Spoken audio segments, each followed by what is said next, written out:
For all your insurance needs, home, auto, life, health, or commercial, contact Peggy J. King Insurance, Incorporated at 205-921-1616 or stop by the office located at 370 Bexar Avenue West in Hamilton, Alabama, right next to the Clyde Nix Public Library. Peggy J. King Insurance, where everybody is somebody special.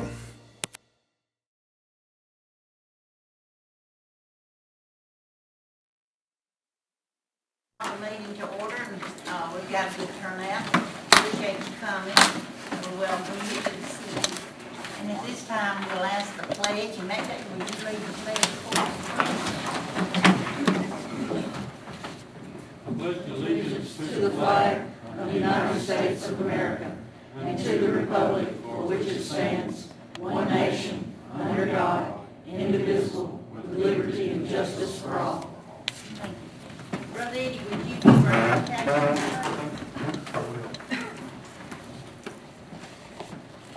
Lord, on this day when we have so much to remember and not forget that happened in our nation, may we remember, Lord, that we are a nation under God, or we are to live under God.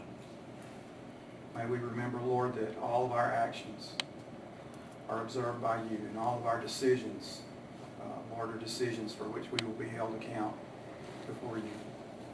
Lord, I pray for our mayor and our city council as they lead us in the days ahead, for those who will be elected in the future.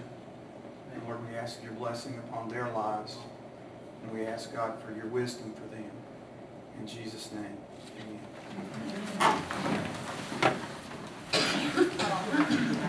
The meeting today is to discuss the city of Hamilton proposed alcohol ordinance. And I know that some of you don't realize how much time has been put into this. In fact, the last time we had a vote on the wet drive issue, there was a lot of time spent drawing up an ordinance. At that time, we didn't really have neighbors that had experience with it like we've got now. When I say neighbors, neighboring towns.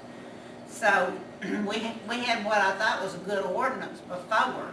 But what we did this time, instead of just taking that ordinance that we had never approved because the vote was to stay dry. And this time, since the vote was held and the majority spoke, and we had 422 more votes for the wet than we did the dry. So we started looking at our ordinance again.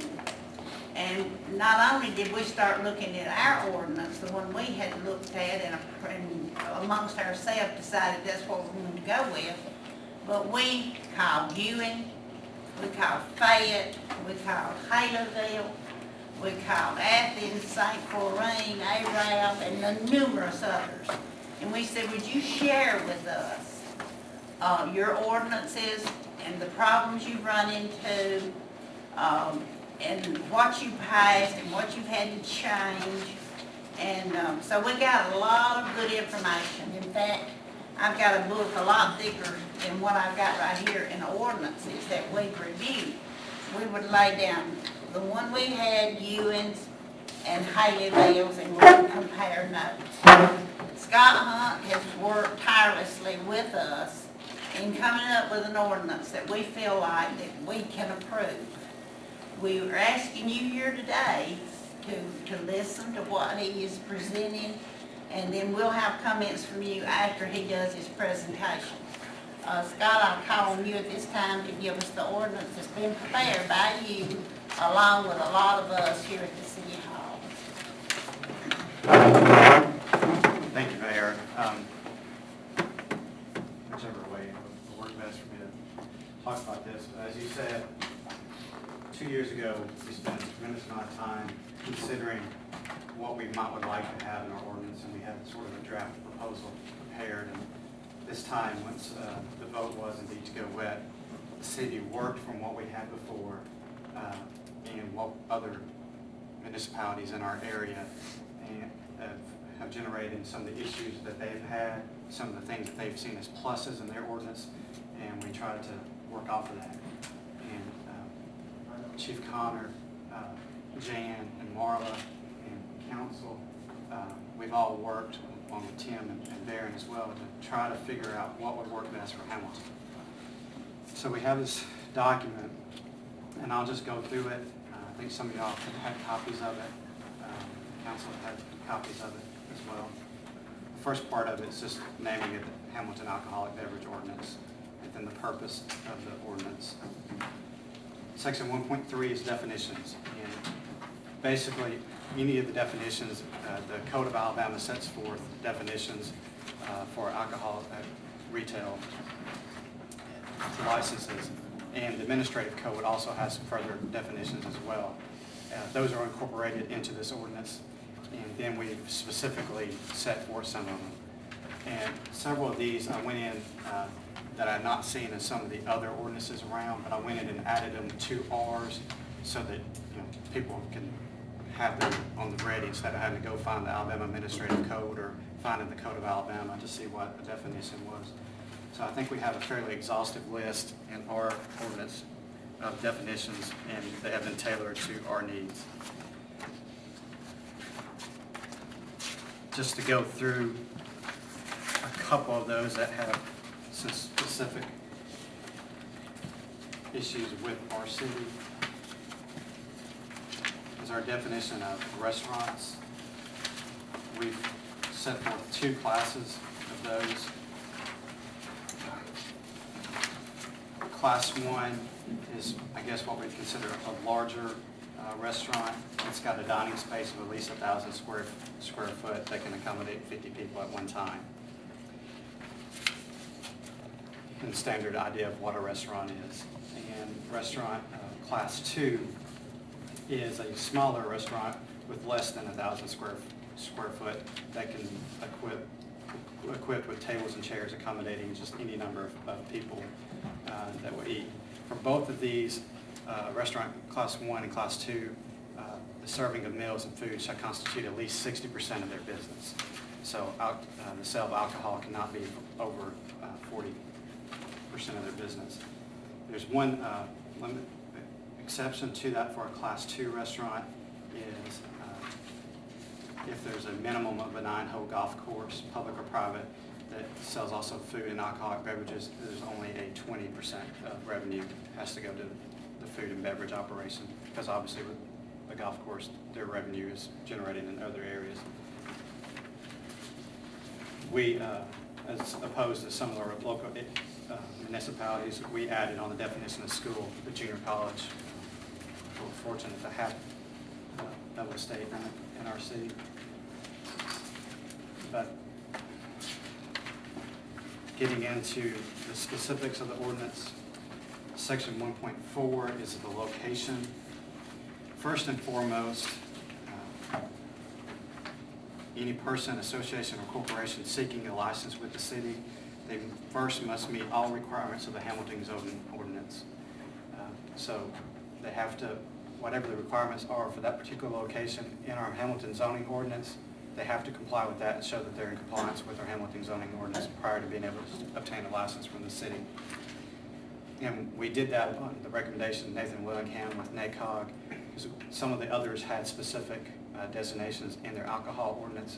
And we feel like that's better left to the zoning ordinance, and we have a planning commission and a zoning board of adjustment that's already set up to handle those issues. So we feel like as long as they comply with the zoning, they're okay with the alcohol, but they have to comply with the zoning. They can't put a business in a residential area, for instance, that's not zoned properly. Then in addition to those regulations, restrictions, we put a 200 feet restriction from any church or school. And there's some exceptions to that. If the licensed premises are separated from the church or school by a state or federal highway, in Hamilton, that would be, of course, I-22, we have US 278, US 43, State Highway 74, State Highway 17, State Highway 19, there may be a few others, but those are just off the top of my head. So if, for instance, the school is on the left side of the road of Highway 17 and a business is on the right side of Highway 17, then, or the north and south, then that business would be okay, even though it may be within 200 feet. I doubt that actually with that highway they're probably all going to be within, outside of that 200 feet anyway. When measuring the distances for this, we went from the closest exterior wall of the closest building in the church or the school to the closest exterior wall of the licensed premises. Instead of looking at land and those issues, we went straight to the buildings. And in this, we've created a city alcohol license review committee, and that's made up of the police chief, the fire chief, the city clerk, and our municipal court clerk, plus one member to be appointed by the city council. And when they receive the application, if they deem that someone is within this 200 feet, or then the applicant has the ability to appeal that decision on up to the city council. The other exceptions to this is if the licensed premises is already selling alcohol and a church moves in within that 200 feet, that licensed premises would be exempt as long as they've been in business within the past 12 months. And also we exclude from this a grocery store from that requirement.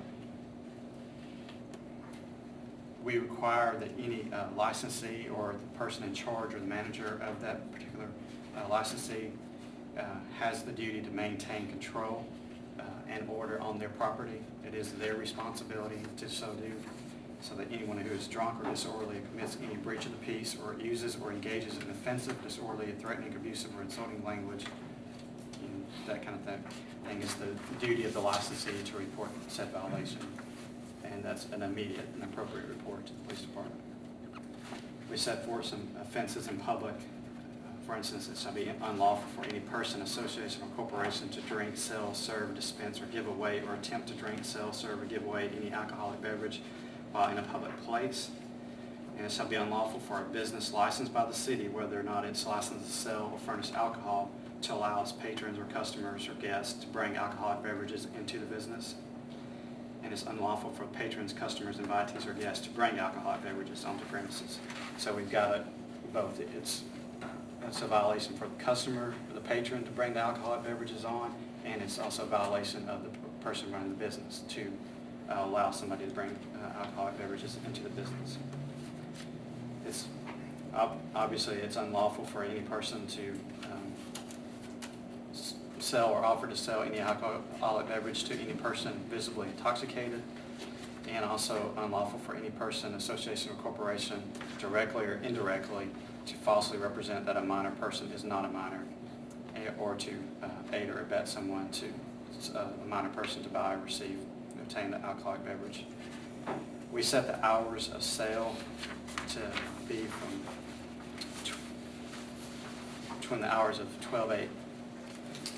8 a.m. to 12 a.m.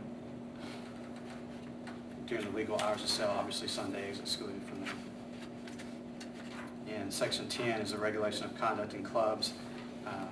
In accordance with state law, we prohibited all lewd activity. Each person that obtains a license from the city, it's their duty to maintain all the records that are required, so the records of the purchase of the alcohol and their sales thereof. And it'll be either the city clerk or the city's alcohol license review committee can request those records at any time. Packaging of beverages, the retail licensees that can sell off premises, if they're going to sell individual or packages of 6 or less alcoholic beverages, they must place each container in a bag or a box with some kind of opaque covering prior to the customers leaving the licensed premises. Open containers are prohibited as well. There is a restriction exception in state law that we've incorporated in here too, for someone that purchases a bottle of wine at a restaurant, and they can take that bottle of wine if they've not consumed all that wine at the restaurant. They can take that off premises, but there's requirements to be able to do so. Basically, it has to be resealed and with the receipt from the restaurant, and so that if they get caught with it, if it's still resealed and they've got the receipt, then they would be exempted. We obviously prohibit discrimination. We created this alcohol license review committee, and and those some bylaws which will have to be adopted by the city council at a later date. As I said, those people are the city clerk or their designated representative, the chief of police or his designated representative, the municipal court clerk or her designated representative, the chief of fire, and one other member to be appointed by the city, with the chief of police to be the liaison to the city on behalf of the committee.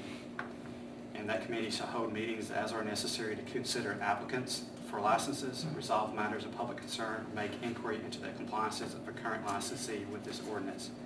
And they review the information contained within the application for a license and submit a written recommendation to the city concerning the approval or disapproval of the application before the applicant appears before the city.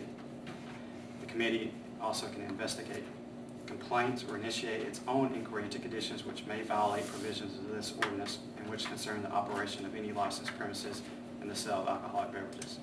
So they'll be sort of the controlling group over the sale of alcoholic beverages. When someone applies to the city, they're the ones that receive the application and goes through the information, checks it out, and makes sure that they're in compliance. Then if there's any complaints that someone has, the alcoholic committee will review those complaints and make recommendations. We also have it set up where there'll be an agent basically from the city that will work with the license review committee to do this investigation, and it's going to be a police officer. There's an alcohol license tax bond and liability insurance. Anyone that submits an application with the city also has to, as part of being approved, has to have a bond for a minimum of $10,000 to the city of Hamilton to secure payment of the fees, generally sales tax, that are owed to the city. Well, by requiring this bond, what we do is if someone opens up a business and then they shut down within a month or 2 months, the city doesn't want to be left owing the sales tax that would be generated from that business. So this bond would protect the city in that regard. The other things in place, speaking with Jan, we get that information on a monthly basis. So we will know every month whether or not someone is in compliance or not. And so we'll be able to act fairly quickly on that with the powers especially that we've given the review committee to review the records. And also we require, and this is just in compliance with state law, a minimum of a $100,000 insurance policy listing the city as their certificate holder. And this is for alcohol liability and premise liability. We've set up additional regulations for a lounge retail liquor license. There are 2 classes under state law for a lounge retail license, one on premises and then one on and off premises. But no lounge retail liquor license shall be authorized for the proposed licensed premises are less than 500 feet from another lounge retail liquor license, and the measurements are the same as we had said before. That should not apply to a restaurant or a hotel. The lounges must also have adequate parking with lined parking spaces, and the entire parking area is to be well lit for the exclusive use of that facility. And again, the alcohol license review committee can make that determination with the right of appeal to the city. We've looked at some of the advertising that some of the local municipalities had, and there were some complaints that some were extremely restrictive and potentially to the point of being dangerous, with just absolutely no visibility into, for instance, a convenience store. So we don't want to create that kind of danger, but we've drafted a section on advertising which basically prohibits signs of any kind advertising alcoholic beverages that can be seen outside the store. There's exceptions for inside the store that they can advertise, but there's a control on that. We felt like, considering the circumstances of, we've been a dry city for many years, we voted dry 2 years ago, that at least in the initial phase to limit the advertising to basically inside the store, basically along the rearmost wall of the store. Then Division 2 of our ordinance talks specifically about the licenses. We make sure that it's required for everyone to sell alcoholic beverages within the city. There's some restrictions on transferring that license. Basically, John Doe cannot obtain a license and then transfer it to Jane Doe if Jane Doe was not someone that could have gotten it originally.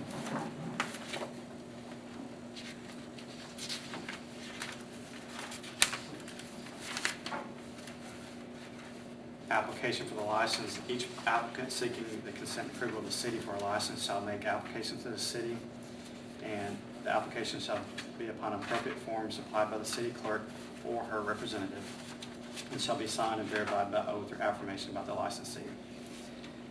If it's a person or association by a partner or a member, or a corporation by the executive officer thereof. And you got to pay, there's an application fee that goes along with the application as well. At a minimum, the application shall contain the applicant's name and date of birth, or the creation if it's an association or a corporation, the address and telephone number, the person, association, corporation making said application, the occupation and place of employment if it's a natural person making said application, and any other information deemed fit by the Alcohol License Review Committee. The review of the application is submitted to the city clerk or her designated representative, and then the clerk presents the application to the City Alcohol License Review Committee for further investigation. And the city clerks will be responsible for ensuring that written approvals of the committee, the departments of police, building inspector, fire, planning commission, and the city clerk as well are included as a part of the application, indicating the satisfactory compliance with the applicable requirements for each department. And subsequent to the city's approval and the applicant's compliance, the city clerk is authorized to indicate and communicate in writing the city's approval for the issuance of the license for the applicant to the board. Anytime there's an application, there has to be a public notice of this application.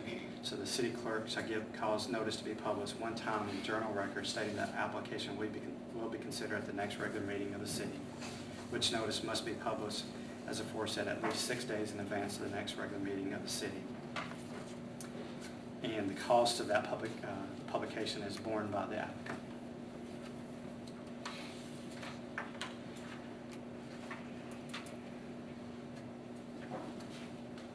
And as part of this notice procedure as well, real property owners and businesses within 500 feet of the property sought to be licensed by is given notice as well.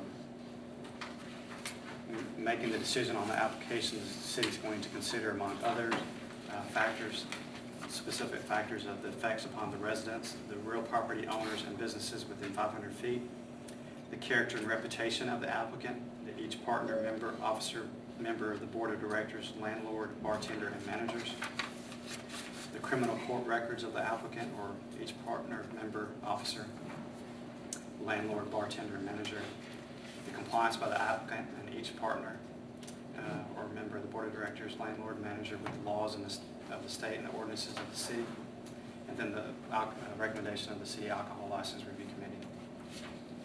Any recommendation factor must be grounded in the protection of the public's health, safety, and welfare. We set up a filing fee of $150, which is non-refundable, plus the cost of publication for any applicant seeking a license with the city. And then in Section 178, we've set up the alcohol license fees. And there's many licenses which the state has created that a person can obtain. We have to offer that ability for someone to obtain that license to everyone. For instance, if the state set up a license, we cannot exclude someone from getting that. We can set our fees for it, and we can set them as what we deem to be appropriate, but we have to offer it. Going through these, the beer wholesale license.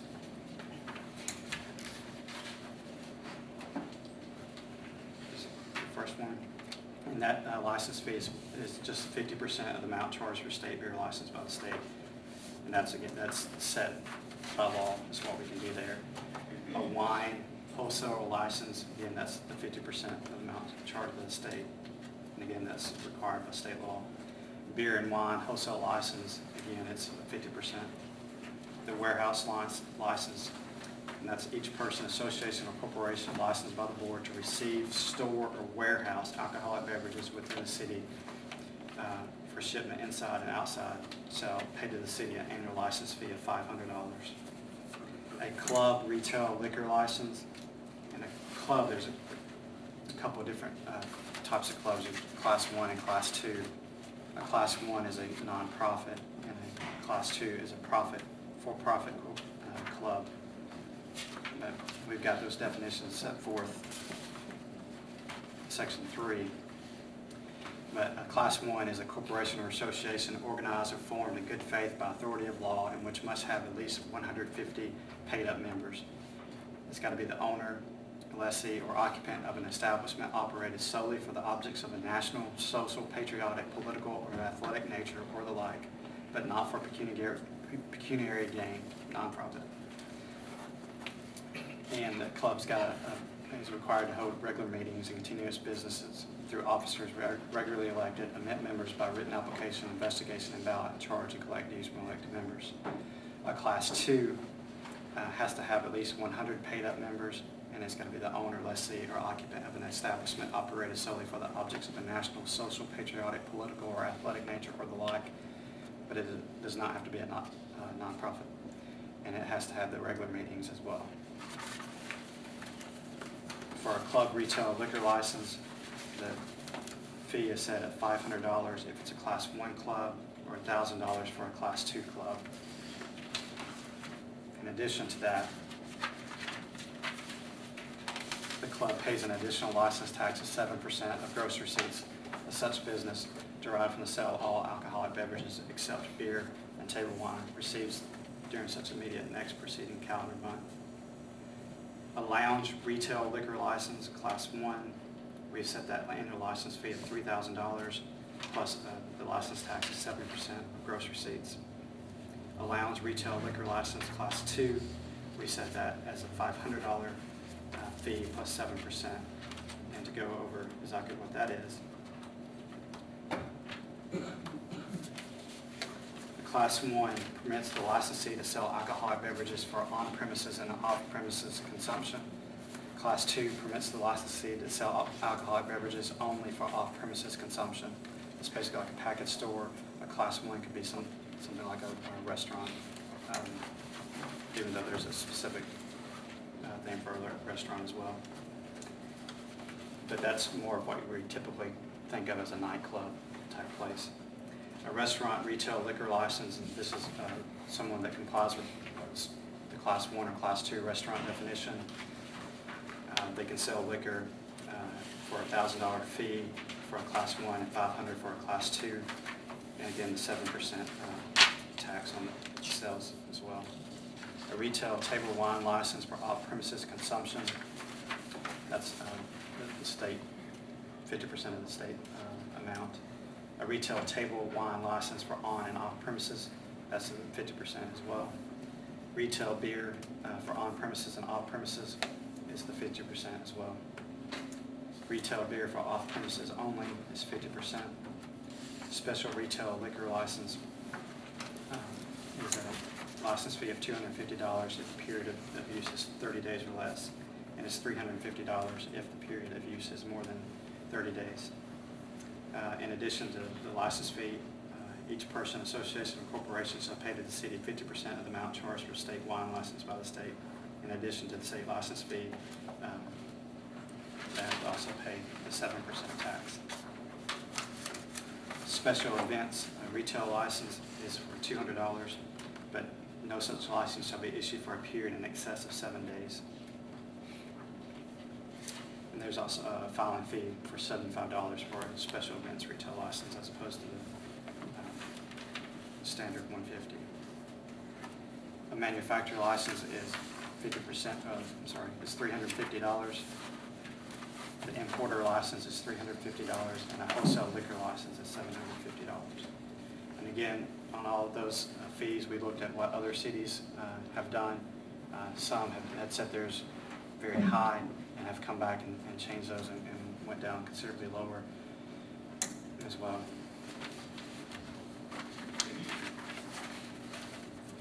The effective date of this is just as soon as it's published. Obviously, once it's passed and been published in accordance with law. We've set forth penalties in here as well.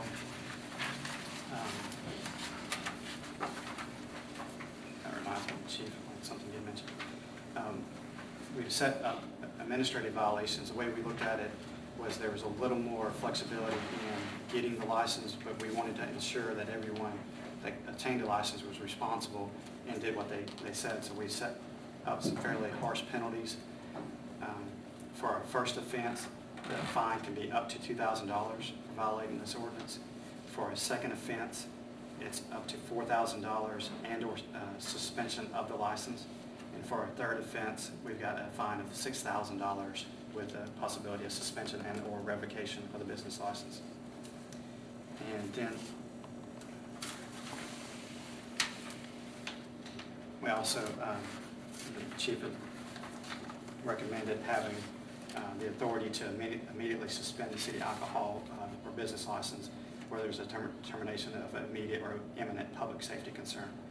And that's not to exceed 48 hours without notice to the licensee, and that the suspension is to remain in effect until the licensee has the opportunity for a hearing before the city council within 30 days. And we see some of, I know in Birmingham, they've recently had some issues with clubs with some shootings, and that would be the kind of thing that we would want if there's a club that's obviously out there causing immediate concern. We want the ability to go in and shut them down. And I made the note on here, Chief, and I skipped over it, but also on the location issue, considered having, if the location was within a half a mile of the Marion County Courthouse, the City Council, with the recommendation of the Alcohol License Review Committee, may exempt a licensee from that distance if it's basically in this downtown area, the 200-foot restriction that we talked about before. That's it there. Thank you, Scott. And at this time, I'll open the floor to the public and ask you to raise your hand, and we'll call on you one at a time. Give you 2 to 3 minutes, there's several of you, and to speak and ask questions or whatever. So who wants to go first? We'll direct the questions to Scott.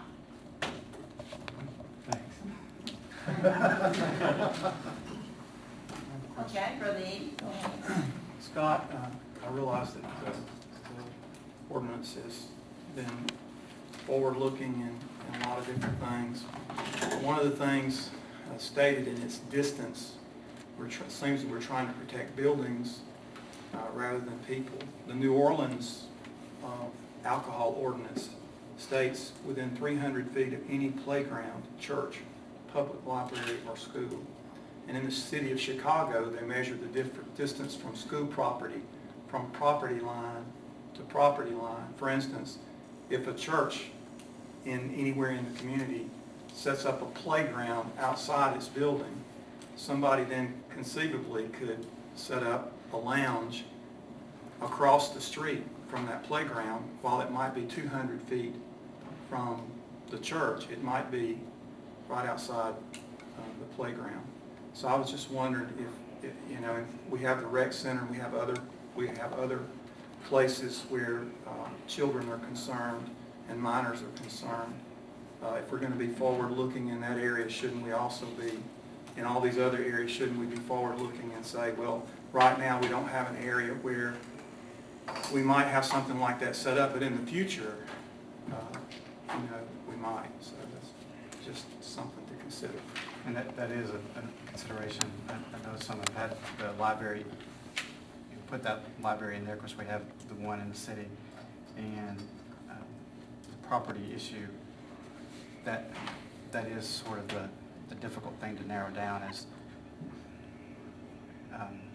where should all that start and stop, and that is a legitimate issue that you present about.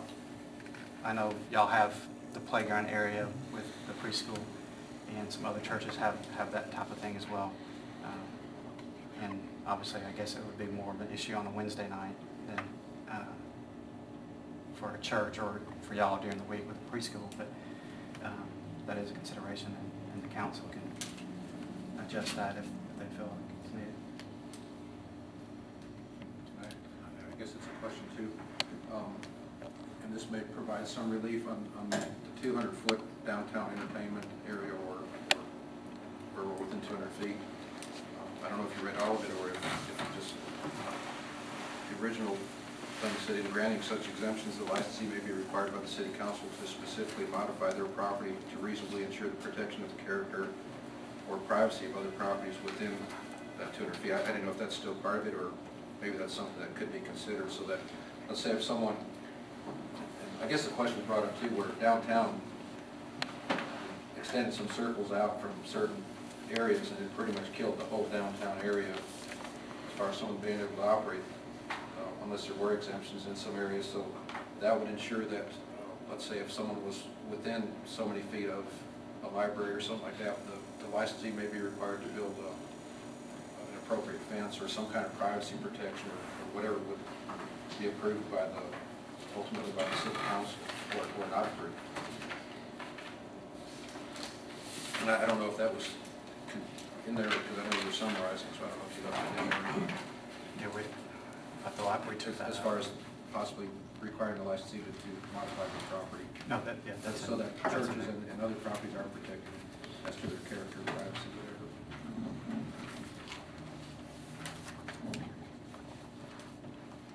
Any other questions?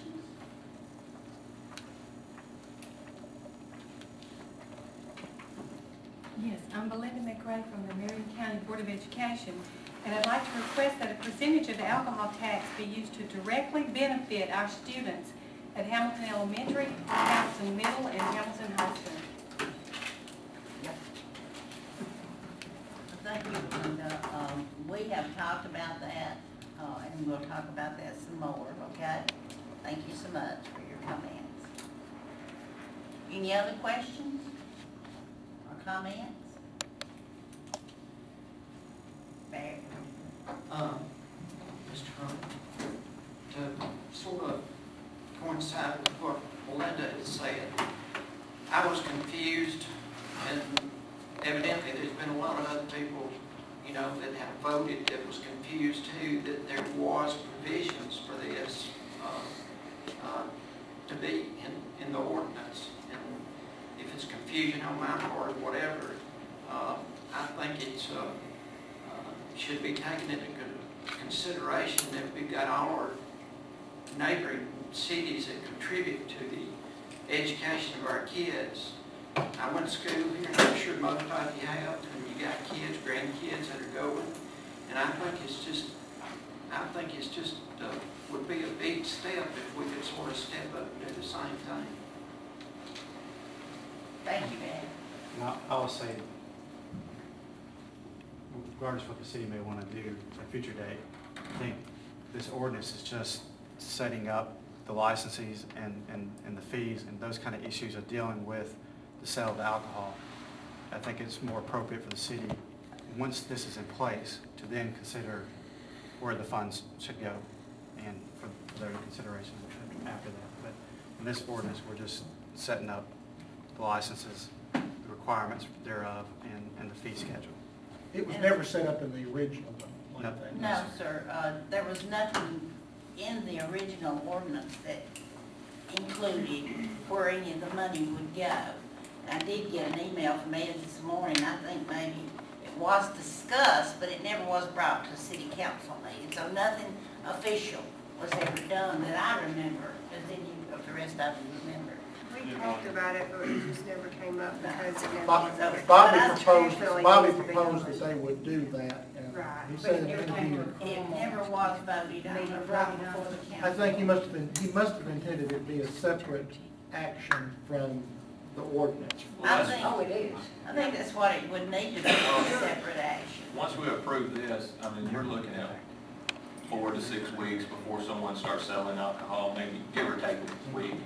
And then, after we do this, then we have time to set up what percentage goes to the schools, what percentage goes to the police department, the fire department, and that sort of thing. Well, I've talked to some of the people that have been interested in those designating some of the money for the schools, and what I've said and what I think we should do, we don't know how much revenue it's going to generate. We can't tell you we're going to give you any percent of that right now.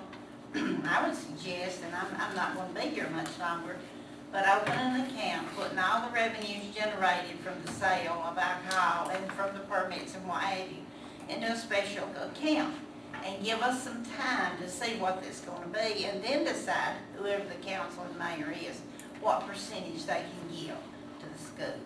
So that's what my recommendation would be. I think it needs to strongly be considered to set it up front, so, because it's so easy for everybody to start spending money on other things. And I know I won't be here much longer either, but as a citizen, I think we should all push for a set percentage up front. So that much is going to the schools, period, the rest of the city can do their stuff. I think there was some confusion because there was a ad in the paper during the election that said that 30% of the alcohol tax money would go to schools, and that was very misleading. That was a private citizen or citizens Oh, doing I that. got a copy of it, Ed sent it to me this morning. I think it can, maybe go up to 30%, but again, it's what people up here vote, so I think, it definitely needs to be set, and it needs to be set up front. Well, I think that's a priority, especially since Governor Bentley and this administration in Montgomery have cut back. And it's a shame that teachers have to pay out of their pockets to help children that cannot afford it buy school supplies. So we feel like that that's one of our obligations. There are many other obligations of the city.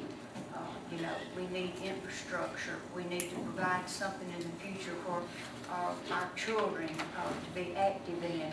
So I think it all boils down to seeing how much generated, how often we can do this, and have a committee set aside. There's all sorts of things that is separate from this, but this is the first step. But I think I can speak for all of us, certainly for myself. Education's number one.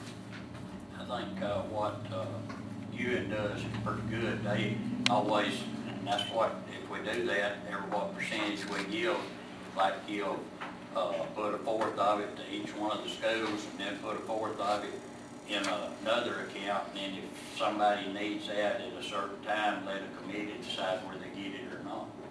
Is that what you know, that they don't do like the 7%? They got to have the tax. Clint, are you familiar with that? UN gives a 0.5% of sales tax, Sales tax. plus they also give 10% of the alcohol tax to the schools, and it's split 40% to the elementary, 40% to the high, and 20% to a reserve for the schools, that the schools come to the council with special projects. And there are two schools where we'll have to. I'm with what Francis said about the schools do need the money, and April has kids in school, as I do too, and whereas we can afford, for you that don't have kids in school, there's a long list of things you have to buy to start the year, and I see some of you shaking your head. $75 per kid, basic. On the low side probably, and whereas we can afford, there's a lot of parents out there that, and if we can do something to help alleviate that, I'm definitely for that. That would be great. My Sunday school class this year took it as our project to find out what some children who could not afford to buy those supplies, and we as individuals went out and bought. I was shocked. It's been a long time since I had a child in school. I spent $68, and that was for a 6th grader supplies. That's not counting the $25 donation. Exactly. And I was shocked. A lot of people think that we in the school system just get all this money for toilet paper and paper towels and soap, and in reality we do not. And that's why parents are asked. So perhaps in the future some arrangements could be made for just basic supplies going directly to help our students and take some of the burden off of our parents who really can't afford that. And like somebody else said earlier, the teachers, my wife's a teacher, and I know how much she has to spend out of her pocket every year too. I just wonder if y'all might could get something to us, just like comparisons, what towns are doing maybe, to give us an idea, and Yes. maybe we In could. fact, I can tell you now that Solent gives 25% of their alcohol tax, and Hannibal gives gives 25%, but we'd be glad to get some more stats for you. So they had set theirs at 25%. Another quick reminder, Ewan gives 0.5% sales tax, Hackleburg gives 1% sales tax, and Brilliant gives 0.5% sales tax directly to their schools. So there's 3 out of the 5 towns in the county are directly supporting their school, not through alcohol, but through sales tax. Yes, only Hamilton and Bear Creek do not support their schools with a city sales tax in Marion County. I think that's something that needs set up front as quickly as possible, because like you said, I think that's where a lot of the votes came in.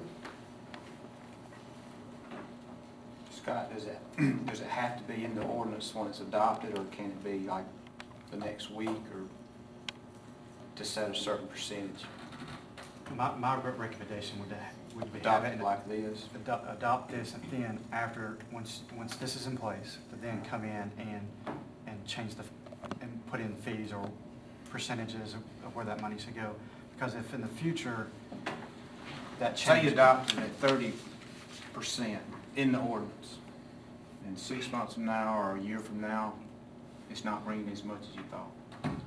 So That's what. you needed that money somewhere else. Then you'd have to go back and rechange this, wouldn't you? That's right, and that's why That's why it doesn't need to be in it to start with. I'd rather this document just be specifically for the purpose as set forth, and then the fees be something separate, so that if we do need to change it, we don't have to go back and change this and republish this document, because it costs, Ed can tell you, it's gonna cost a lot of money to publish this document. So if we amend it to change 30% to 25%, here we go. You know, we're gonna have to publish all of that. So I think it would be better to have that in a separate ordinance. Once this is in place, that we do have the fees coming in. Now, what do we do with the fees?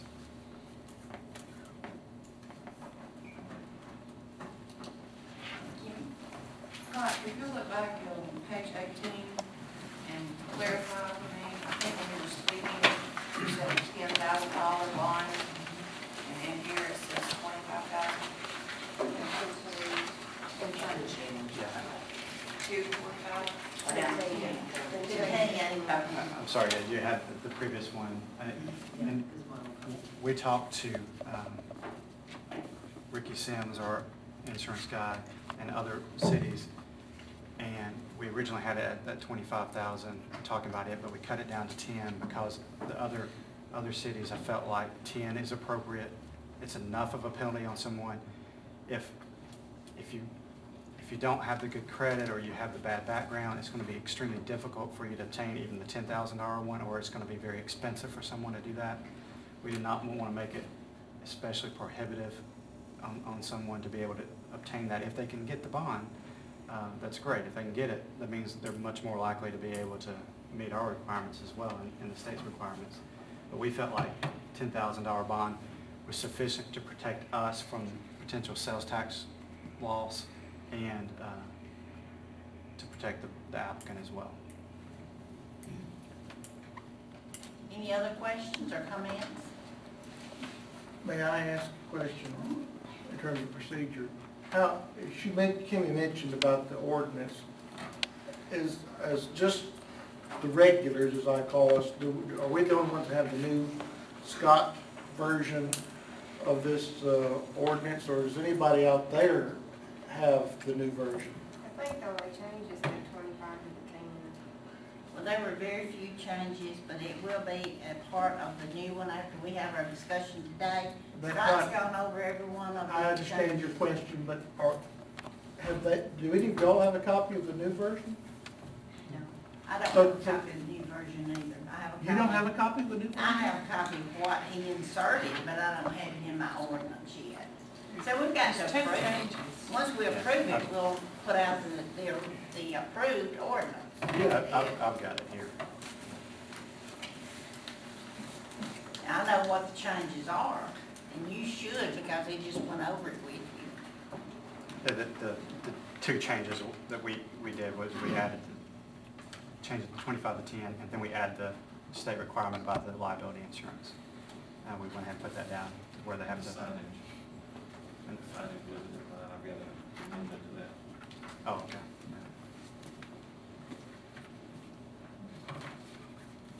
Any other questions? Okay. Hey Scott, can you go over the disciplinary actions again for me? Basically, for any administrative violation, on a first-time violation that's been found by the Alcohol License Review Committee, it's a fine of upwards of $2,000.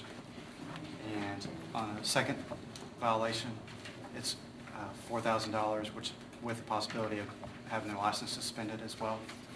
For the third violation, it's a $6,000 penalty, but possibility of revocation or suspension as well.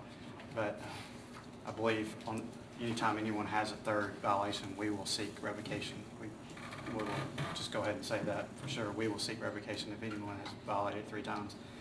And we also have the authority of the Alcohol License Review Committee and the police chief to immediately shut down anyone that we find poses immediate harm.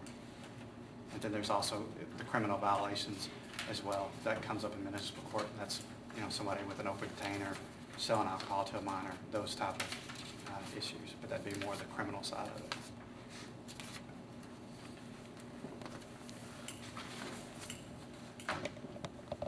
Any other comments or questions?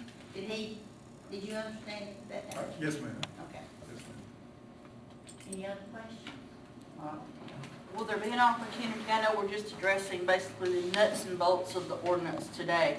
Will there be an opportunity to discuss, like Belinda talked about, the percentages and where the other monies will go? We've not actually discussed where the monies are going. We're just trying to, get the ordinance to where we can live with it. That discussion will come later, I'm sure, after we get all this paperwork done. But that's what I'm asking. Do you think there will be an opportunity for the public to be involved in that? That's why I recommend that the monies go into a separate account, so we can know exactly how much money is being generated.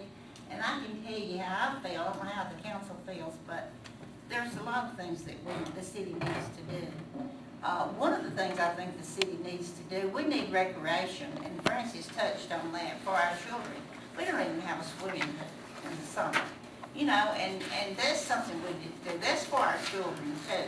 So I think we need to look at how much money we're generating, what we're going to allocate to certain people, and then see what we've got left, and then make decisions, let the council make a decision on where the money is most needed. I don't think we need to make that decision right now. It's according to what the mayor and council and the community feels like is most needed. Well, that was what I was saying. An opportunity for the public to give input, because I understand this is really not what this meeting is about today. So that's basically my question is being able to have an input and just, like I say, ultimately it's the decision of the mayor and the council, but at least to get input as to where, because obviously someone may have, grand idea. They do this, and they do give some money to the schools. It's allocated. Hayward has city schools. But I'm talking to all the mayors. But what they do, they put their money in special fund, the school gets their money, and then what's left, they buy big ticket items or do big ticket projects, the things that are needed within the city. So that money is just reserved for if you need, like a new city hall even, or maybe something else. That money could be set aside. Or maybe even pay down the debt a little bit. Or pay down that. But anyway, that'll be decided later. About how many quarters or months do you think before that kind of decision? Well, it'll depend on how fast this thing moves along, how many people comes in here, gets licensed and starts to selling. I know we've had a lot of. Well, I mean after it starts, after you start revenue I would coming in. think after about 3 or 4 months, we'd get a handle on it. But what's happened in Haydeville, the first 3 months, I understand, their sales were big, and that settled down. So you're really not going to know for 3 months what you're actually going to have. Probably a year before it settles down. And I think it's going to make a difference too, because these other towns have already gone with it. And so that business is going to be, there's only so many people that's going to buy, and so some will buy in Ewan, and some will buy in Winfield, some buy in Hamilton. So, I don't think we know what we're going to generate from this right now. The ABC board also has their rules. Yes. You're gonna have to go to some of those too. anything else? I think we've had a good meeting, and I appreciate the ones that are in the runoff coming. This is what we do, and we try to do the very best we can. And we appreciate all of you. If there's not anything else, I need a motion to adjourn. Are we gonna vote on this Monday night? Whatever the council wants to do, we can vote on it today if you're ready, so. Well, I don't see any reason putting it off, keep dragging it out. I thought y'all were gonna discuss the distance from various What I've places. got on the agenda is, that we'll get a recommendation from the council, what we'll do today, so we'll let you recommend it, whatever. John, did you not come up with the distances? Yes, what he is referring to is the change, we've got the distances, but we've got it basically from building to building. And if there was a consideration, are you looking at maybe doing from the property? Well, I was just looking at what some other places did, as they refer to any playground, church, public library, or school. For instance, if you have a swimming pool, wherever you put it, you might put it one day where you have children, and then across the street you have a lounge. Is that something you want? Or do you want to also include not only churches and schools, but playgrounds and other public areas where you wouldn't want this in the future? That's one of the things I think that needs to be considered. Well, And Scott, also, you might want to answer that, but right now, we don't have an area in downtown that, restaurant, yes, but not a lounge. That we're not zoned for that to go in, downtown. Am I right, Scott, on that, as far as, yeah? What about this 1/2 mile from the courthouse?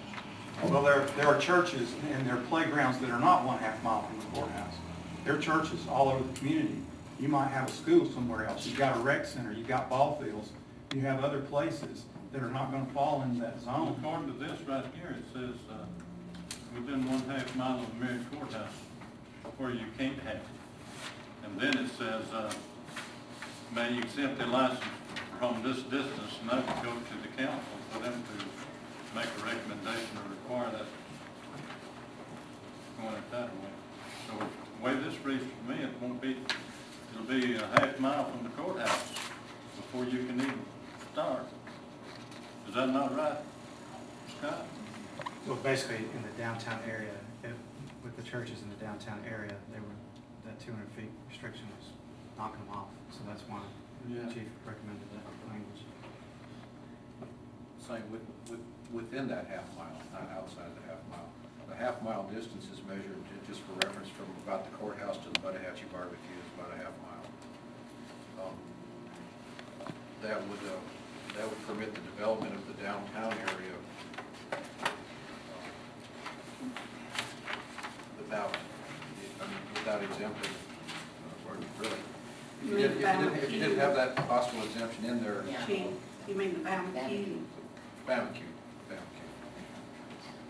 If you didn't have that in there, the location of one business downtown, or all of the churches and libraries and everything are downtown, it pretty much takes out the whole downtown area.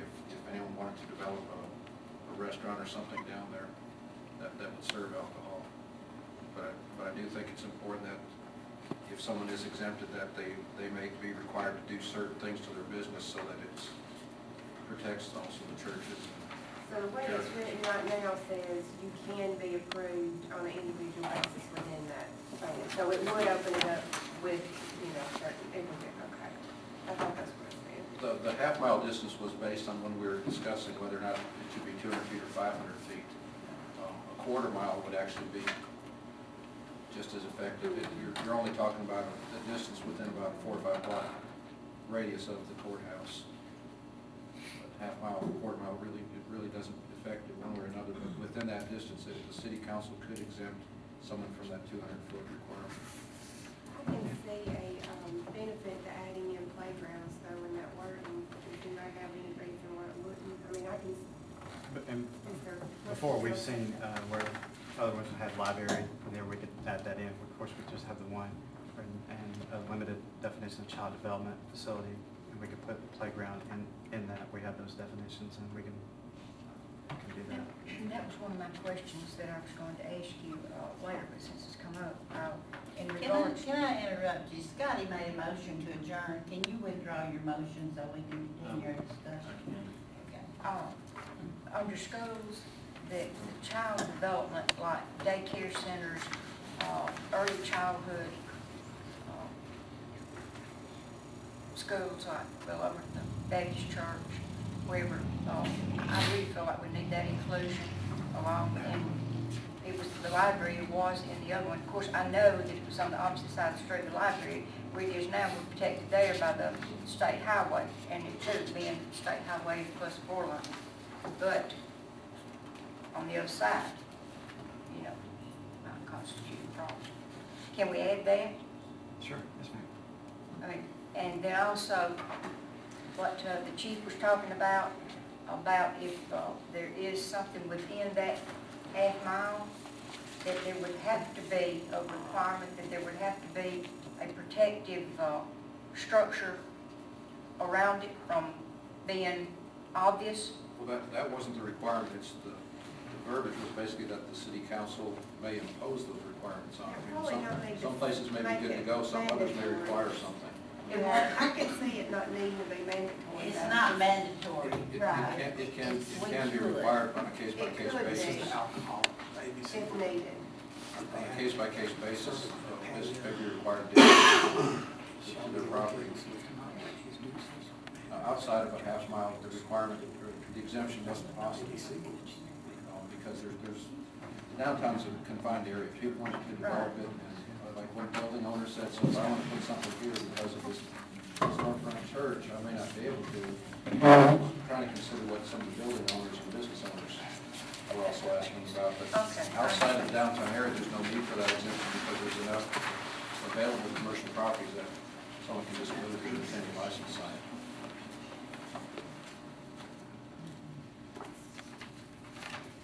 Any other comments or questions? So Eddie, did that clarify any?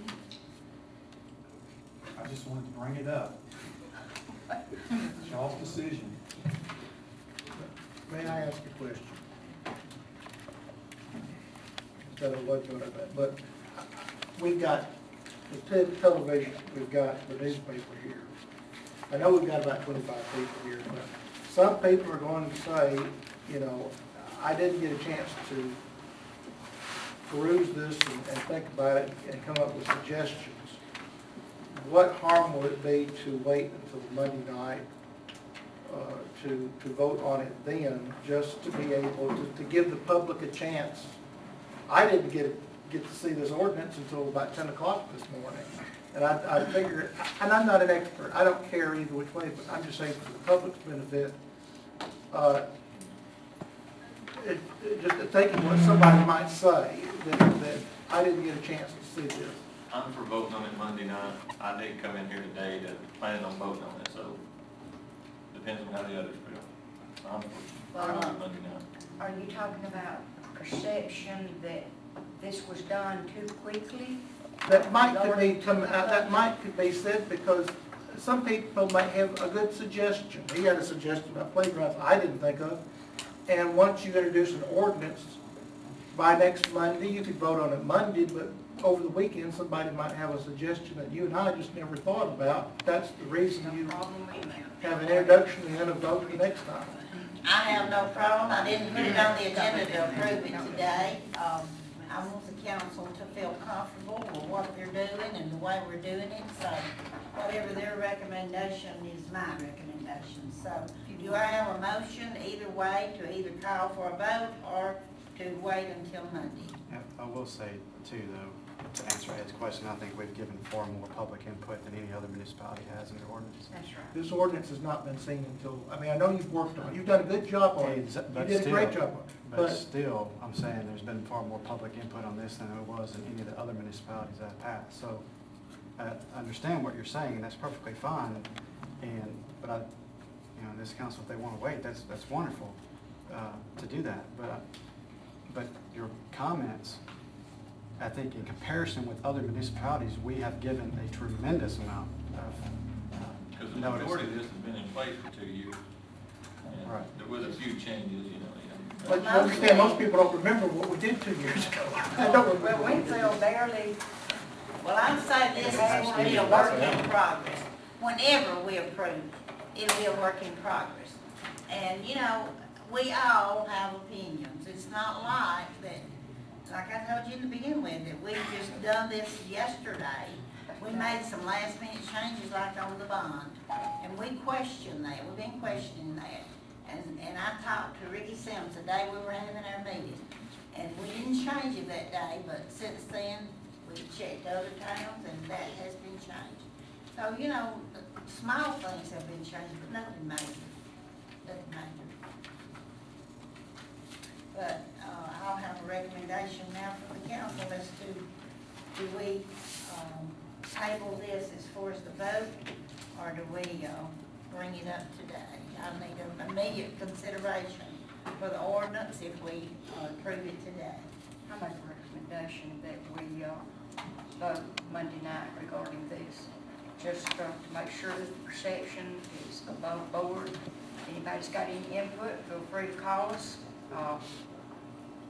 We're as concerned that this be the right thing for this city as much as you are, believe me. We have toiled over this and had some sleepless nights and all that. We want to be able to lay our heads down around pillows at night. Is it particularly what we want? Well, no, but it's the law, and we've got to enforce it and pass this ordinance eventually. So, any of you got any comments? Now's the time, or call us, email us, whatever. You make that motion? I make that motion. Okay, I have a motion on the table that we vote on this Monday night, and we welcome any more comments that you might have between now and Monday night. Do I have And a please second? come Monday I'll night. second. Scotty seconds it. All in favor? Aye.